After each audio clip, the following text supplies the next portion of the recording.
Hello, welcome to the fourth episode of Scratch tutorial. In this tutorial we are gonna talk about sensing colors and objects in Scratch. It is really important to change when the object sense different colors, other objects and background when develop games and stories. If you need to start from the beginning, go to video description and start from the first episode. Please do not forget to like and subscribe and share if you want to receive next videos. In this tutorial we are gonna talk about sensing colors and objects in Scratch. As I mentioned, it is really important if we can do some tasks when the sprite sensing colors and background and other sprites. So if you go to sensing section, you can see we have few options to sense colors, sense mouse pointer, sense edges and etc. Here let's try to sense on color and change the sprite when it meets different colors. Let's select backdrop and click on costumes. There we can create two circles with different colors. I will keep one as purple and change other circle to red.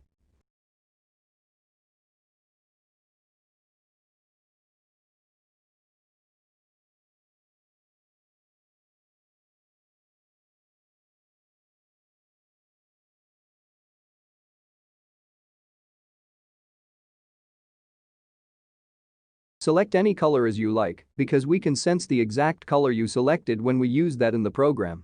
Okay, now let's go to the sprite and write some code. Let's go to control section and drag if condition block, if else block would be better.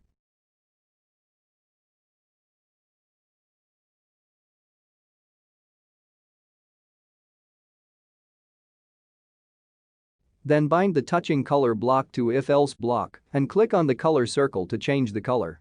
You can select the color if you know the exact color code, but don't worry if you don't know. End of the listed items in the dropdown, you can find the color picker. Then click on it and move the mouse onto the color you need to select and click on it. That is the easy way you can select the color. Then let's go to look section and drag set size block onto if else block.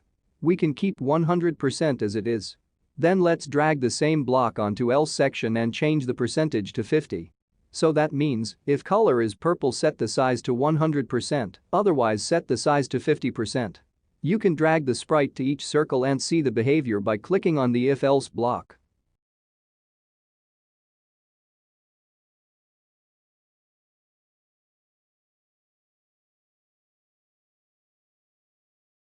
Then we can wrap this code by a forever block to make it happen throughout the program.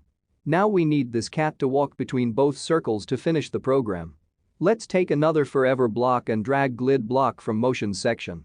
Move the cat to the position you need and drag the glid component after that, then you don't need to set the values since it is automatically set. Use wait block from control section to give the cat some time before his next move, and then we can see the behavior easily. Now click on both forever blocks and enjoy looking the cat is moving to both circles while changing his size. Let's add one more feature to the program. This time we can try key press event. Go to sensing section and drag key pressed block.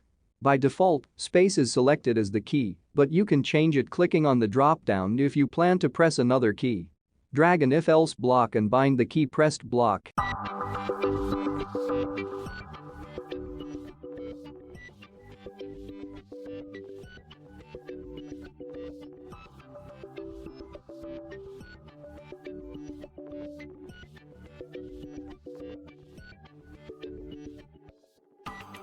Wrap it with a forever block and drag next costume block to the if condition. But our plan is to change the look of the cat on key pressed event. And go to the costume section. Duplicate the first sprite and flip it to the other direction using flip horizontal option as we did in one of our previous videos.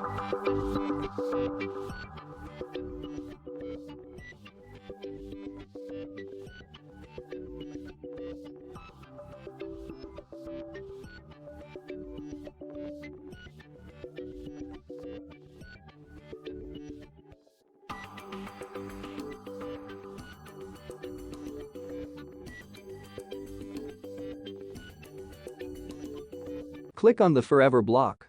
Now, when you press space bar, cat will change his direction. Enjoy.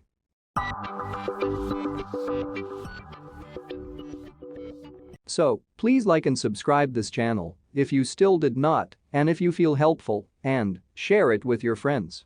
In next videos, let's talk about message broadcasting in Scratch. Let's do coding, easy way, fun way, with games and other nice stuff. See you in the next video. Thank you for watching.